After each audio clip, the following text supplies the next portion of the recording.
people were complaining about Tiger Woods and his affairs. Yeah.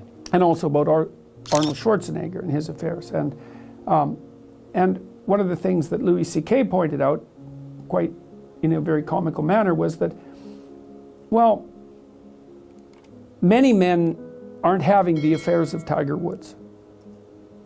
But that's not because they're good men, it's because they don't have, I think he said, a busload of Swedish bikini models waiting for them at the final hole. So the idea would be that you should conduct yourself so that you are attractive to many women, maybe that you have your pick of them, but then you should pick one. And that's a sacrifice. Obviously, that's a sacrifice of a sort. It's a strange sacrifice because, you know, I talked to someone, a comedian recently, who told me of one of his experiences in Las Vegas. So he went to Las Vegas with a sports superstar.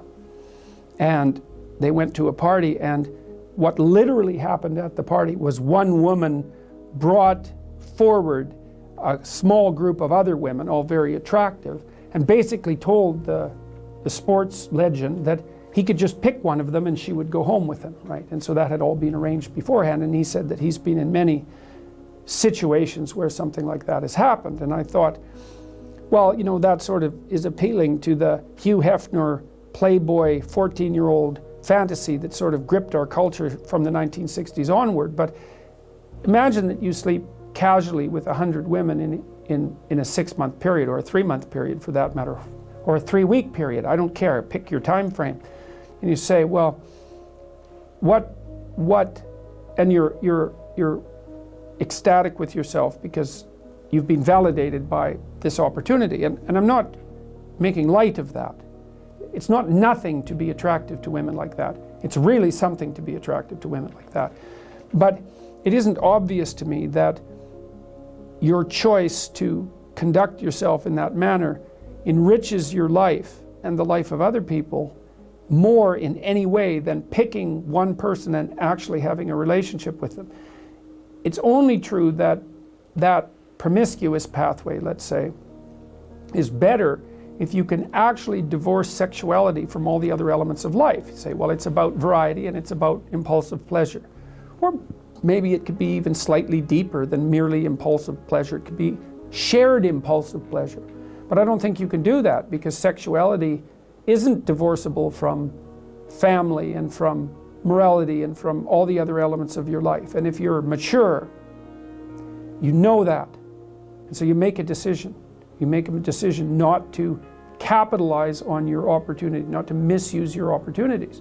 And you know, a huge part of the Me Too phenomena, a huge part of this battle that's being played out in our culture is a consequence of the failure of men to recognize that. Now, it's not only the failure of men, let me be absolutely clear about that, because, for example, with the example of the sports superstar, the women who are lining up in front of him, parading themselves and offering themselves, are deeply complicit in this pathological game.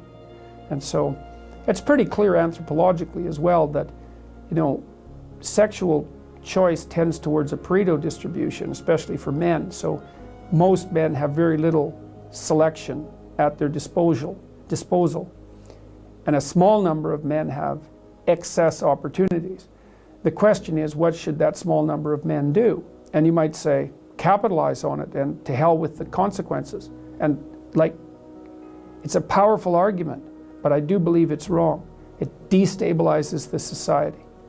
And so, and I also don't think it does your soul any good, because the problem with treating other people as casual sexual partners, let's say, is that you also treat yourself that way simultaneously. And I don't think that that does you any good, because you're not, unless that's what you want to be. If you want to be a casual partner, it's like, well, that's, I wouldn't say that's a particularly noble ambition. You should be able to do better than that.